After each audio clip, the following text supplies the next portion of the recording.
আর হচ্ছে কোনো রকমের বাজে টক করা যাবে বাজে কাজও করা যাবে ঠিক আছে দুই ক্যাপ্টেন হবে এই জানা যাবে এই রোহান এই নাম্বার রোহান হাত মিলাও এক সাইডে হাত মিলাও দাও এক সাইডে হাত মিলাও দাও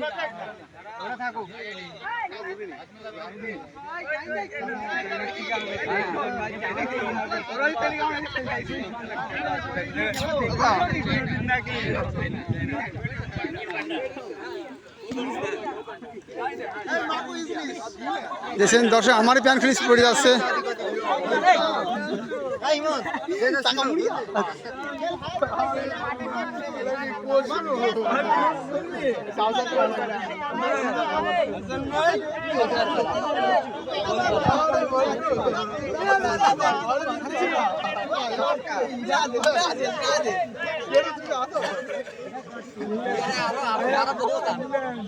পরিচয় পর্ব শেষ দেখতে পাচ্ছেন এখানে